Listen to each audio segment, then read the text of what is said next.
이번 시간에는 우리 기본서 286페이지에 2장 주택임대차 보호법 실무입니다. 그래서 실무라고는 하지만은 실무 문제로 매회 주택임대차 보호법에 관한 법률적 지식을 묻는 문제가 한 문제씩 출제가 되죠. 이 부분은 1차 과목인 민법 및 민사특별법 분야에 또 출제 대상이 되기도 합니다. 그래서 기본적으로는 민법 강의를 수강하시는 것을 권장드립니다. 근데 제 나름대로는 이 부분을 정리를 할 때 그 민법 교재보다도 그리고 우리 어느 출판사 교재보다도 아주 상세하게 주택임대차보호법과 상가금융임대차보호법의 내용을 서술을 해놨기 때문에 차근차근 읽어보시면은 상당히 이해를 하는데 도움이 되는 그런 자료들을 수록해놨으니까 참고하시기 바랍니다. 근데 저는 민법 강의를 하는 사람이 아니기 때문에 기본적으로 법률적 조문을 위주로 몇 가지 짚어드리는 정도에서 강의를 하고자 합니다. 그러나 제가 강의하지 않는 부분들도 제가 교재를 쓰면서 상당히 여러분들이 주임법에 대해서 이해를 좀 하기 힘든 부분들이 있기 때문에 그 점을 소화시킬 수 있도록 다양한 참고 자료들을 많이 수록해 두었기 때문에 읽어보시면 상당히 도움이 될 것이다 라는 거죠. 자, 286페이지에 이 주택임대차 보호법을 만든 제정 목적부터 한번 보겠습니다. 근데 이 주택임대차 보호법은 1980년대 초반에 제정된 법이죠. 이 제정 시점도 상당히 의미가 있습니다. 우리가 이해를 할 때는. 그 주택임대차 보호법 제정 당시에는 이 월세가 상당히 중요했죠. 그러나 지금은 저금리 시기이기 때문에 월세가 이 주택임대차 보호법을 제정할 당시에는 고금리 시대고 지금은 저금리 시대이기 때문에 그 상황의 불일치 때문에 우리 주택임대차 보호법이 현재 조금 불합리한 경우들도 있습니다.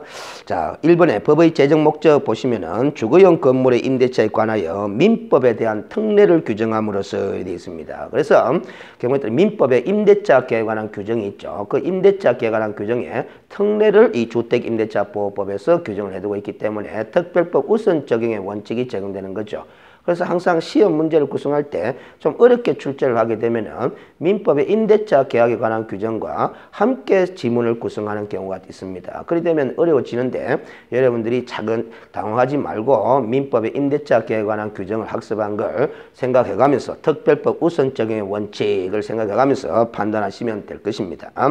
국민의 주거생활 안정을 보장하기 위해서 만든 법이 주택임대차 보호법이다라는 거죠. 그 주거생활 안정이 목적입니다. 주거생활 안정. 근데 누구의 주거생활 안정이냐? 국민이죠. 이 국민은 원래 판례에 따르면 자연인인 국민이죠. 법인은 주거생활을 하지 않으니까. 그러나 우리 주택임대차 보호법을 개정하는 과정에서 일부 법인도 임차인으로서 보호받을 수 있도록 개정을 한 부분이 있죠. 뒤에 가면 나옵니다. 자, 그래서 판례를 하나 보시면은 이 제정 목적이 그러하기 때문에 자, 판례를 보면 그 네 번째 줄에 주택임대차로서의 대항력을 취득한 것처럼 외관을 만들었을 뿐 실제 그 주택을 주거용으로 사용 수익할 목적을 갖지 아니한 임대차 계약은 통정허위 표시에 해당되어 무효라고 할 것이기 때문에 이 주택임대차 보호법에서 정하고 있는 대항력을 부여할 수는 없다라는 겁니다. 알겠어요? 주택의 인도와 주민등록을 마쳤다 하더라도 알겠어요? 외관만 만들었지 실제 주거의 용도로 사용 수익할 목적은 없는 임대차 계약이지 않느냐. 그렇다면 제정 목적상 주거생활을 안정시킬 필요성이 없는 거죠. 그래서 이 주임법상의 대항력을 부여할 수 없다라는 취지의 판례입니다. 자, 287페이지에 보면 이 주택임대차 보호법의 특징이 좀 있습니다. 민법의 임대차 개관한 특례를 정한다 그랬죠. 그래서 민법 임대차 규정에 대한 특별법으로서의 성격을 지니게 되고 모든 부동산의 임대차에 적용되는 것이 아니고 주거용 건물의 임대차에 대해서만 적용이 된다. 그래서 우리 주임법에서는 일시 사용을 위한 임대차의 경우는 또 적용되지 않는다라고 규정을 해두고 있는 것은 그건 주거생활을 안정시킬 이유가 없기 때문에 그런 거죠. 제정 목적이 주거생활의 안정이죠.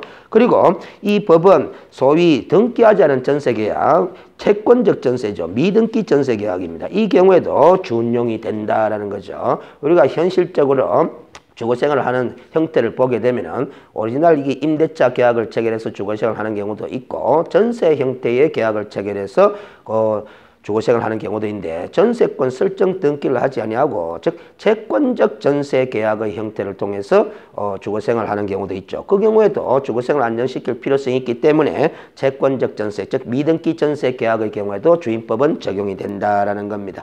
그리고 이 4번 보시면은 이 법의 규정에 위반한 약정으로서 임차인에게 불리한 겁니다. 임대인이 아니고 임차인에게 불리한 것은 그 효력이 없고 무효라고 규정을 해둠으로써 특별히 임차인을 우선적으로 보호하고자 하는 취지의 법이다라는 거죠. 그래서 이 주택임대차 보호법의 규정들의 성격은 강행 규정으로서의 성격을 지니고 있지만은 편면적 강행 규정으로서의 성격을 지닌다라는 거죠. 임차인을 특별히 보호하기 위한 것. 임차인에게 불리한 약정만 무효로 하는 것이지 임대인에게 불리한 약정은 무효로 하지 않는다라는 거죠. 그 다음에 양갈로 2번에 소극적 권리로서의 보호하는 측면이 이 주택임대차 보호법은 있다라는 거죠.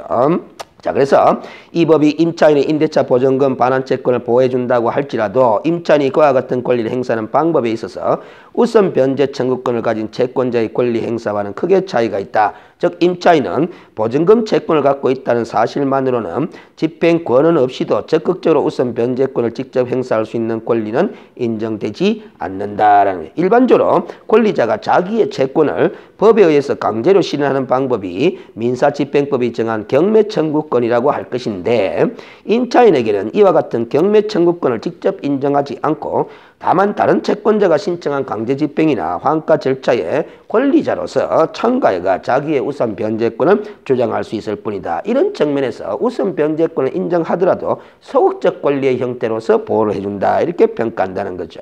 그래서 이런 점에서 임대차 보증금 반환채권은 다른 우선 변제 채권권에 비하면 소극적이고 불완전한 권리라는 특징을 갖는다. 물론 임차인이 이와는 별도로 채권자의 일반적인 채권 실현의 방법의 절차에 따라서 법원에 대하여 적극적으로 자기의 고유의 집행권을 얻어서 강제집행 절차를 개시할 수 있다. 이 말은 뭔 뜻이냐면 이 임차인이 갖고 있는 보증금 반환채권만 갖고는 우리가 경매 청구권에 인정하지 않지만은 일반적인 민사소송 절차에 의해서 집행권을 추가적으로 확보한 다음에 그 집행권에 근거해서 또 강제집행 절차를 개시할 수는 있다라는 취지입니다.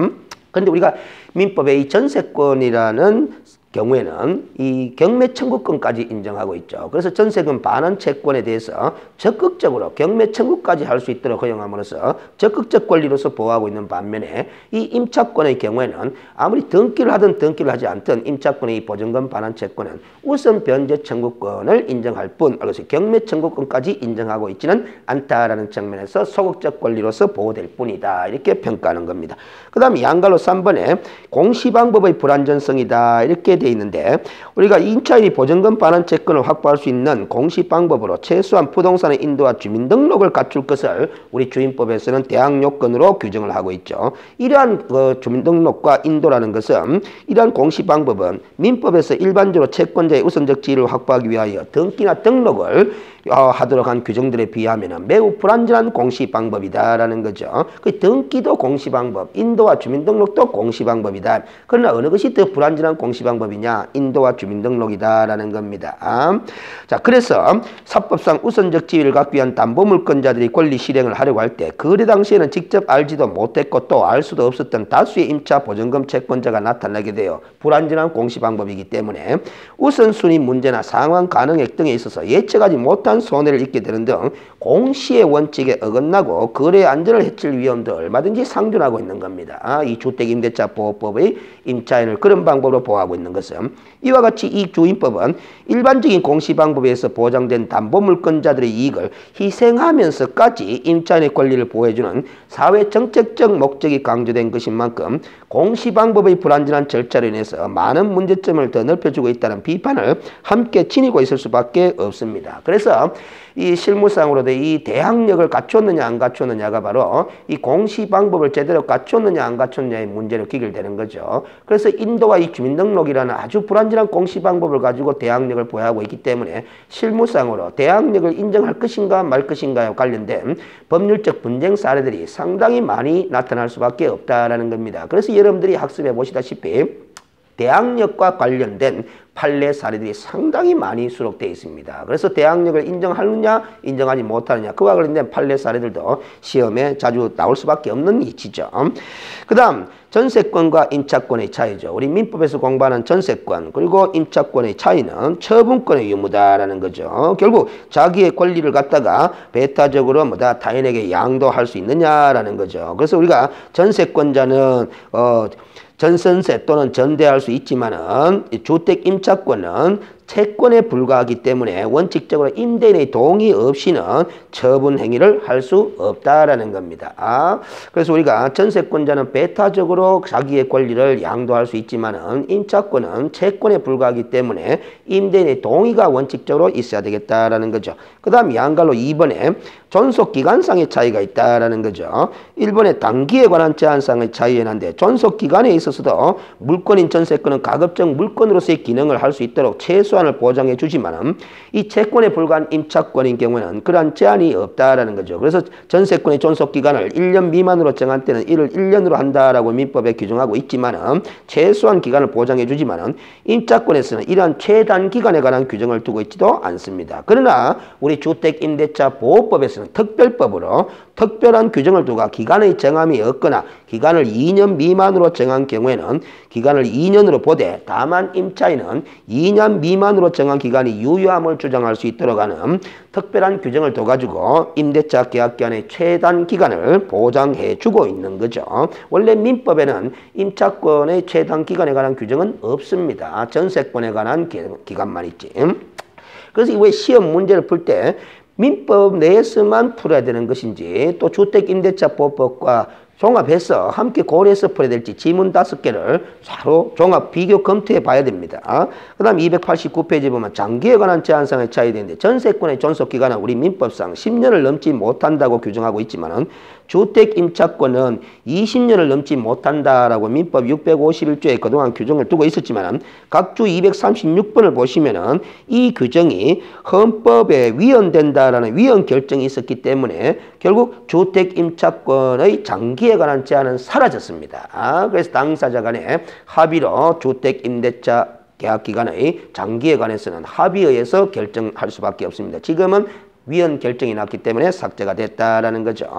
그 다음에 양갈로 3번에 필요비 상환 청구권의 유무에 있어서도 전세권과 임차권은 좀 차이가 있다라는 거죠. 그 전세권은 배타적으로 이용할 수 있는 물건이기 때문에 목적물의 현상을 유지하고 통상의 관리에 속하는 수선적 보존 행위를 할 의무가 있다라는 거죠. 전세권자는. 그러므로 전세권자는 그 부동산 소유권자에게 자기가 목적물에 대하여 지출한 필요비의 청구를 할 수가 없습니다. 그러나 주택 임차권은 채권의 임대차 계약의 성립으로서 임대인은 계약기간 중에 임차인이 사용 수익에 필요한 상태를 유지할 의무를 임대인이 부담하게 되는 겁니다. 따라서 임차인이 임차물의 보존에 관하여 필요비를 지출했으면 임차인은 임대인에게 그 필요비의 상환을 청구할 수 있다라는 것이 우리 민법의 태도죠. 알겠어요? 그래서 전세권과 임차권에 있어서 필요비 상환 청구권이 없는 경우는 전세권, 필요비 상환 청구권을 행사할 수 있는 경우는 임차권, 그렇게 정리를 하시면 되겠습니다. 그 다음에 경매 청구권의 유무는 좀 전에도 이야기를 했죠. 그래서 전세권자는 경매 청구권까지 있어서 담보물권적 성격을 지니고 있는 용의물권이다, 그렇게 이야기를 하지만은 임대차의 경우는 우선 변제권만 인정할 뿐이지 일정한 요건 하에서 경매 청구권까지 인정을 하고 있지 않습니다. 그래서 소극적 권리로서 임차권은 주임법에서 보호를 받는다, 그렇게 이야기를 했습니다. 그 다음 양갈로 5번은 그냥 참고적으로 한번 읽어보시면 되겠네요. 그 다음 뒷페이지에 보시면은 그걸 도표로 좀 비교를 해두시니까 참고하시고, 자, 주택임대차보호법의 적용 범위를 보겠습니다. 이 법은 주거용 건물의 전부 또는 일부의 임대차에 관해서 적용을 한다라는 겁니다. 그 임차주택의 일부가 주거 외의 목적으로 사용되는 경우에도 이 법은 적용이 된다라는 겁니다. 임차주택의 일부가 주거 외의 목적으로 사용되는 경우에도 주거생활의 안정을 목적으로 제정된 주택임대차보호법은 적용이 된다라는 겁니다. 자, 그래서 밑에 주거용 건물이냐 아니냐 여부에 관한 판례, 그리고 291페이지에 전부 또는 일부의 임대차에 관한 판례 사례들 소개해뒀으니까 참고해서 살펴보시기 바랍니다. 제가 강의 시간만 공부만 좀 넉넉하다면은 또 개인적인 일정들이 좀 여유가 있다라면은 일일이 판례를 하나 읽어가면서 같이 공부도 할 겸 강의를 해드렸으면 좋겠는데 이 부분은 민법 시간에 상세하게 그 수업을 하실 거니까 민법 시간을 통해서 수강을 하시도록 우리가 말씀을 드리겠습니다. 그 다음에 양갈로 3번에 주거용 건물인 한 관청의 허가 유무나 등기의 유무는 문제되지 않는다라는 것은 무허가 건축물의 경우에도 주택임대차보호법이 적용돼서 임차인을 보호한다라고 미등기 건물의 경우에도 마찬가지다라는 소리입니다. 결국 주택임대차보호법을 제정한 취지가 주거 생활의 안정에 있다라는 점을 인식하실 필요가 있다라는 겁니다. 그래서 이런 말이 있죠. 세 번째 줄에 보면 건축 허가는 받았더라도 어떤 사정으로 준공검사를 받지 못한 건물인 경우에도 이 법의 적용 대상이 되는데 장애가 없다라는 거죠. 그 말은 결국 주거의 목적으로 사용하는데 장애가 없다라는 거죠. 그럼 주거용 건물로 사용하는 한 그것이 미등기든 아니면 무허가 건축물이든 아니면 사용승인을 받지 않았든 다 주거생활의 안정을 보호해 줄 필요가 있다라는 겁니다. 그 다음 2번에 이 법은 일시 사용을 위한 임대차임이 명백한 경우에는 적용하지 않는다고 좀 전에 이야기를 해드렸죠. 자, D페이지에 보시면 292페이지에 미등기 전세 계약에도 준용한다. 아까도 이야기했고 그래서 이 법은 등기된 전세권에는 당연히 적용되지 않습니다. 그럼 민법의 전세권에 관한 규정에서 충분히 보호를 받게 되는 거죠. 그 다음 293페이지에 양갈로 2번에 보시면 임대차를 등기한 경우에도 이 법은 적용된다라는 거죠. 굳이 주택임대차보호법의 적용을 배제할 하등의 이유가 없습니다. 알겠어요? 그 다음에 4번에 차임을 지급하는 유상계약에 적용된다라는 거죠. 그래서 무상대차하는 계약인 경우에는 사용대차 계약이기 때문에 이 법의 적용 대상이 아니다라는 겁니다. 그래서 그럼 결국 민법의 사용대차에 관한 계약의 규정이 적용될 수밖에 없는 거죠. 자, 그 다음에 D페이지로 가보겠습니다. 294페이지에 제3절에 대항력이죠. 그래서 주택임대차보호법상 임차인이 보호를 받기 위한 기본 요건이 바로 대항요건을 갖추는 겁니다. 불완전한 공시 방법이긴 하지만은 인도와 주민등록을 마칠 것을 요구하고 있는 거죠. 근데 그 이 길부터 대항력이 부여되도록 하는 거죠. 왜 이 길부터 수밖에 없느냐 하면은 등기에 비해서는 불완전한 공시 방법이기 때문에 이 등기한 권리자보다는 후순위로 밀려야 되는 겁니다. 그래서 다음 날부터 이래 되는 겁니다. 그리고 우리 대법원 판례에 따르면 다음 날 0시부터죠. 왜 0시부터냐면 다음 날 등기한 권리자보다도 먼저 인도와 주민등록을 마친 건 또 사실이기 때문에 0시부터 대항력이 인정되도록 해석을 해야 우리가 또 임차인이 보호될 수 있는 측면이 있는 거죠. 일단 이 공시의 원칙이라는 것은 확실하게 공시를 하는 것도 중요하고 또 남들보다 먼저 공시를 하는 것도 보호를 받게 되는 장점이 되는 거죠. 그래서 0시부터 처리하는 것은 먼저 하루 전날 인도와 주민등록을 했기 때문에 다음날 등기한 권리자, 확실한 공시 방법을 한 권리자보다도 공시를 먼저 했기 때문에 보호를 받을 필요가 있다. 그래서 0시부터 이렇게 처리하는 겁니다. 자, 그리고 관련된 판례 사례들은 참고하시면 되겠습니다. 제가 일일이 다 강의를 해드릴 수 없는 사정입니다.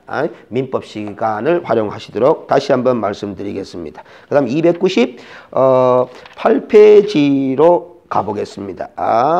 8페이지에. 그러면 그 주택의 인도와 주민등록이라는 이 대항요건은 계속되어야 한다라는 말은 우리 판례 사례를 검토해 보면은 이 대항력은 이 대항요건은 대항력을 취득하기 위한 요건이냐 아니면은 대항력의 존속 요건인가 하는 점인데 우리 그 대법원 판례에 따르면 밑에 판례 1번을 한번 볼까요? 1번에 한 8번째 줄에 가면 진하게 줄 거 났죠. 이 우선 변제권 취득 시에만 구비하면 족한 것이 아니고 민사집행법상 배당 요구의 종기까지 계속 존속하고 있어야 된다라는 것이 대부분 판례 입장입니다. 그래서 대항력의 존속 요건인 거죠. 인도와 주민등록이라는 것이. 일단은 우선 변제권이 인정되려면 대항력부터 먼저 발생이 돼야 됩니다. 거기다가 확정일자까지 부여받아야 되는 거죠. 그래서 이 대항력은 상실하고 확정일자만 받은 상태에서는 우선 변제권을 행사할 수 없는 거죠. 그래서 우선 변제권 취득 시에만 대항요건을 구비하면 되는 것이 아니고 배당 요구의 종기까지 계속 존속하고 있어야 돼요. 그러면 이 민사집행법상 배당 요구의 종기라는 것은 법원이 결정해서 공고하게 되어 있습니다. 매각기일 이전의 날 어느 날 하나를 법원이 결정해서 공고를 하게 되어 있습니다. 그 배당 요구의 종기까지 이 대항요건은 존속하고 있어야 되겠다라는 겁니다. 자, 그 다음에 299페이지에 보면 이번에 국민주택기금을 재원으로 하여 저소득층의 무주택자에게 주거생활 안정을 목적으로 전세 임대주택을 지원하는 법인이 주택을 임차한 후 지방자치단체 장 또는 해당 법인이 선정한 입주자가 그 주택에 관하여 인도와 주민등록을 마친 때는 1항을 준용한다 하는 말은 대항력이 있다라는 소리가 되죠. 그 말은 이제 원래 이 주택임대차 보호법은 법인에게는 적용되지 않습니다. 국민의 주거생활 안정을 목적으로 만든 법이기 때문에. 그러나 우리가 이 국민주택기금을 재원으로 무주택자를 상대로 어떤 임대주택 사업을 벌이는 일정한 법인에게는 이 주택임대차 보호법의 보호를 받을 수 있도록 함으로써 그 전세 임대주택 사업을 활성화시키고자 하는 그런 의도에서 일부 법인에게는 대항력을 인정하도록 하는 규정을 신설한 거죠. 그 법인이 바로 기억의 대한토지주택공사와 주택사업을 목적으로 설립된 지방공사. 그리고 또 하나가 더 있는 것이 300페이지에 보면 3번에 중소기업 기본법에 따른 중소기업에 해당하는 법인이 소속 직원의 주거용으로 주택을 임차한 후에 법인이 임차한 겁니다. 그 법인이 선정한 직원이 해당 주택을 인도받고 주민등록을 마쳤을 때는 마찬가지 대항력을 그 법인에게 중소기업에 해당하는 법인에게 인정하겠다라는 소리입니다. 근데 법인이 대항력을 부여받을 때 언제 대항력이 발생하느냐 하면은 그 법인이 선정한 직원이 인도와 주민등록을 마쳤을 때 그 법인에게 대항력이 인정된다라는 소리입니다. 알겠어요? 자, 그 다음에 4번에 보면 임차주택의 양수인은 임대인의 지위를 승계한 것으로 본다라는 겁니다. 이 규정은 그래서 임차인 입장에서 현실적으로 임대인이 집주인이 바뀌면은 불안해지겠죠. 그 불안감을 없애기 위해서 임차주택의 양수인이 임대인의 지위를 승계하도록 함으로써 결국 그 양수인이 임차인에 대한 보증금 반환 채무도 이행하도록 그렇게 하고자 하는 취지의 조문이다. 이렇게 보시면 되겠습니다.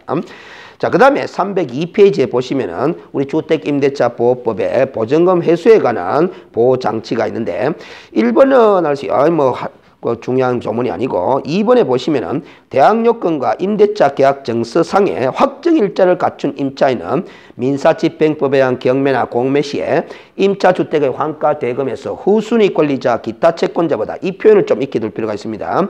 후순위 권리자 기타 채권자보다 우선하여 보증금을 변제받을 권리가 있다. 다만 임차인은 임차주택을 양수인에게 인도하지 않으면 보증금을 수령할 수 없다. 동시행의 관계다라는 거죠. 그래서 후순위 권리자 기타 채권자보다 우선하여 변제받을 권리, 이걸 우선 변제권 그렇게 이야기를 합니다. 그래서 주택임대차 보호법상에 우선 변제권을 행사하기 위해서는 갖춰야 될 요건이 대항력과 확정일자다라는 소리입니다. 알겠어요? 그리고 이 대항력이라 하는 것은 우선 변제권을 취득할 당시에만 갖추면 되는 것이 아니라 존속하고 있어야 된다라는 거죠. 우선 변제권을 행사가 반환을 받을 때까지. 그래서 일시적으로 주거를 퇴거해버리면 또 우선 변제권까지 상실해버립니다.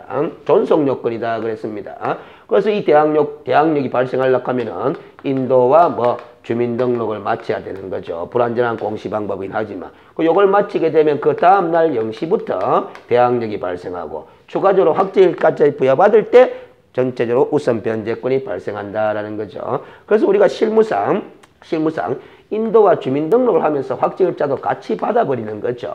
그러면 결국 그 다음날 바로 우선 변제권이 발생하게 되는 겁니다.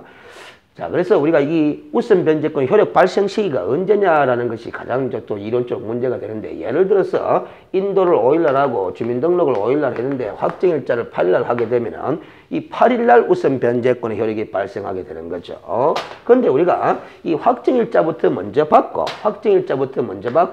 인도와 주민등록을 뒤늦게 하는 경우도 있을 수는 있습니다. 현실적으로 사실상 힘들지만, 왜냐하면 확정일자를 동사무소 주민센터 가서 받기 위해서는 당연히 주민등록도 같이 해버리게 되는 거죠. 그런데 예를 들어 확정일자 5일날 하고 주민등록을 5일날 했는데 하면서 인도를 갖다 7일날 해봤다라고 한다면 결국 8일 0시부터 우선 변제권이 발생하게 되는 겁니다.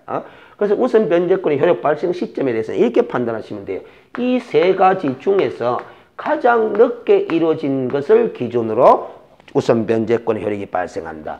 이 두 가지 중에 한 가지가 가장 늦게 이루어졌으면 다음날 0시부터, 이게 가장 늦게 이루어졌으면 당일 바로 우선 변제권의 효력이 발생한다. 이렇게 처리를 하시면 되겠습니다. 근데 이 우선 변제권과 최우선 변제권 뒤에 가면 8조에 따른 최우선 변제권을 구별하셔야 되는데 이 최우선 변제권의 요건은 대항력과 소액보전금입니다. 소액보전금. 그래서 오해를 하시면 안 되는 것이 최우선 변제권을 주장하기 위해서는 확정일자는 필요 없습니다. 확정일자는 우선 변제권의 요건에 불과하다라는 거죠. 그래서 최우선 변제권의 요건은 확정일자 필요 없습니다. 그러나 실무상으로는 최우선 변제권을 주장할 수 있는 그런 소액 임차인이라 하더라도 확정일자를 받도록 유도를 합니다. 왜 그러냐면은 최우선 변제권은 보전금 전액에 대해서 최우선 변제를 하는 것이 아니라 보전금 중에 일정액까지만 최우선 변제에 보내주거든요. 그러면 그 일정액을 넘어서는 나머지 보전금은 우선 변제권이라도 행사하기 위해서는 추가적으로 확정일자까지 받아두는 것이 바람직하다라는 측면에서 뭐 최우선 변제를 보호받는 소액 임차인이라도 확정일자를 받도록 그렇게 유도하는 것이 거래 안전을 위해서 바람직한 방법이 되겠죠. 자, 그 다음에 305페이지로 가겠습니다. 제5절의 임차권 등기 명령 제도인데 이 부분도 시험 지문에 자주 등장하는 법조문인데 자, 임대차가 끝난 후에 보전금이 반환되지 아니한 경우 이 표현이 상당히 중요합니다. 그래서 임대차 계약 기간 중에는 임차인이 임차권 등기 명령 신청을 할 수가 없습니다. 임대차 계약 기간이 끝난 후 보전금을 반환받지 못한 임차인이 임차권 등기 명령 신청을 단독으로 할 수 있도록 하는 거죠.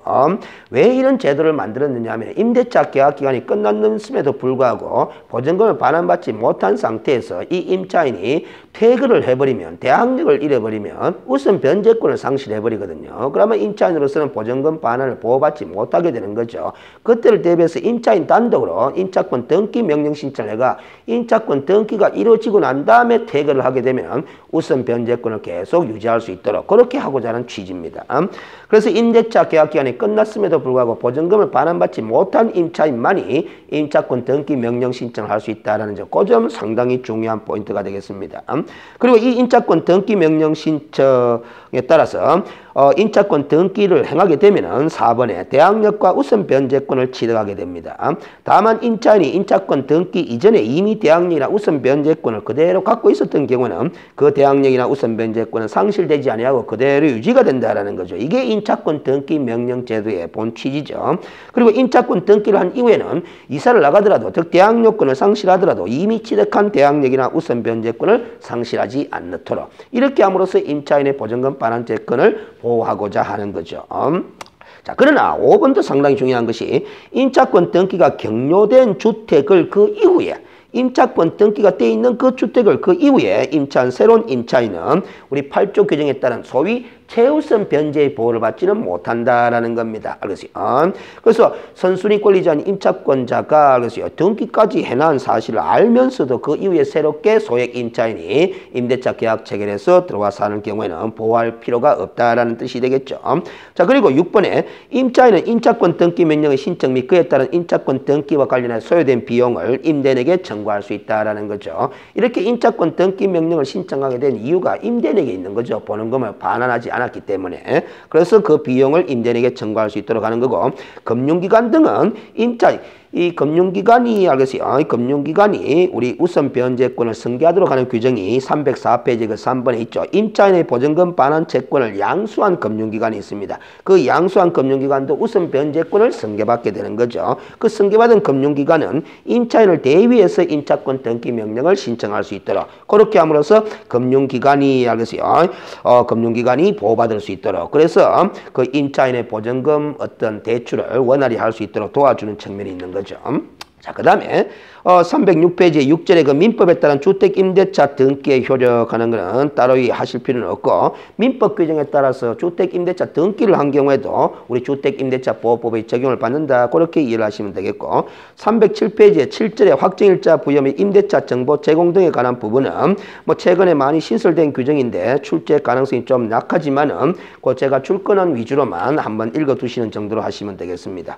자, 그리고 309페이지에 제8절의 3절에 보면 주택임대차보호법상 임대차 기간에 관한 규정을 두고 있죠.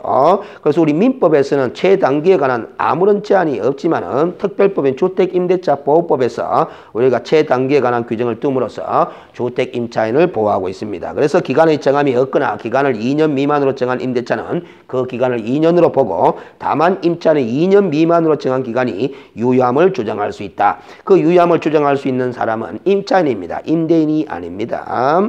자, 그래서 1번에 기간을 약정한 경우에 나왔습니다. 최단기간이 났네요. 그러면 약정을 하게 되면은 알았어요. 약정된 기간이 유효 기간이 되겠죠. 다만 임차인이 2년 미만으로 정한 기간이 있다라면 그 유효함을 주장할 수 있다. 그래서 최소한 2년 동안은 우리가 살 수 있도록 보장을 해준다라는 거죠. 그 다음에 양갈로 2번에 최장기간, 우리 민법에서는 20년을 넘지 않도록 하는 규정이 있는데 위헌 결정이 있기 때문에 이제 주택임대차의 최장기에 관해서는 전혀 제한이 없게 되었다라는 겁니다. 기간의 약정이 없는 경우에도 우리는 이 주택임대차보호법에서 2년으로 본다라고 돼 있죠. 그 다음 3번에 임대차 기간이 끝난 경우에도 임차인이 보증금을 반환받을 때까지는 그 임대차 관계는 존속하는 것으로 본다라는 강행 규정을 두고 있습니다. 그 다음에 311페이지의 제9절에 계약의 갱신에 관해서 한번 보겠습니다. 그 묵시적 갱신이죠. 자, 1번에 시험에 잘 나옵니다. 임대인이 임대차 기간 만료 전 6월부터 1월까지의 임차인에 대하여 갱신 거절의 통지 또는 조건을 변경하지 아니하면 갱신하지 아니한다는 뜻의 통지를 하지 아니한 경우에는 그 기간이 만료된 때에 전 임대차와 동일한 조건으로 다시 임대차한 것으로 본다. 임차인이 임대차 기간 만료 전 1월까지 통지하지 아니한 때도 또한 마찬가지 전 임대차와 동일한 조건으로 본다라는 거죠. 그래서 결국 임대인으로서는 6월 전부터 1월까지 사이에 계약 갱신 거절에 대한 통지를 하면 될 것이고 임차인은 임대차 계약기간 만료 1월 전까지만 그 계약 갱신 거절에 대한 통지를 하게 됩니다. 그러나 아무런 통지가 없게 되면 전 임대차와 동일한 조건으로 다시 임대차한 것으로 본다라는 거죠. 이렇게 묵시적 갱신이 있게 되면 임대차 계약기간의 존속기간은 2년으로 본다. 그렇게 규정을 두고 있습니다. 다만 2기의 차임에게 따르도록 2기 상당히 중요합니다. 차임을 연체하거나 기타 임차인으로서 의무를 현저히 위반한 임차인에 대해서는 이 묵시적 갱신에 관한 규정을 적용하지 않는다. 그래서 명심하셔야 될 것은 2기의 차임을 연체한 임차인에게는 묵시적 갱신이 인정되지 않는다. 그리고 2번에 묵시적 갱신이 일어난 경우에 임차인은 언제든지 임대인에 대하여 계약 해지의 통지를 할 수 있고 그 해지의 효력은 임대인이 그 통지를 받은 날로부터 3월이 경과하면 그 효력이 발생하도록 규정을 하고 있습니다. 그러면 이렇게 임차인이 묵시적 갱신이 난 경우에 임대차 계약을 해지한다는 통지를 하게 되면은 3월 이내에 임대인은 보증금을 반환할 책임이 있게 된다. 그런 취지로 이해하시면 되겠습니다. 자, 그래서 지금까지 주택임대차보호법에 관한 법 교정 위주로 좀 살펴봤는데요. 그 판례도 하나하나씩 다 읽어가면서 공부를 하시면 훨씬 이해도가 높아지는데 사정상 강의를 해드리기가 좀 어려운 부분이 있고 그래서 우리 민법에서 특별히 하는 부분이니까 민법 강의를 수강할 것을 적극 권장해 드립니다. 그리고 이 교재에서 소개된 판례와 관련해서 이해가 잘 안 되는 부분이 있으면 질문방을 이용해서 질문 글을 올려주시면 성실히 답변해 드리도록 하겠습니다. 그 10절의 차임 등에 관한 부분은 다음 시간에 계속 이어서 학습해 가도록 하겠습니다. 쉬었다가 진행하도록 하겠습니다.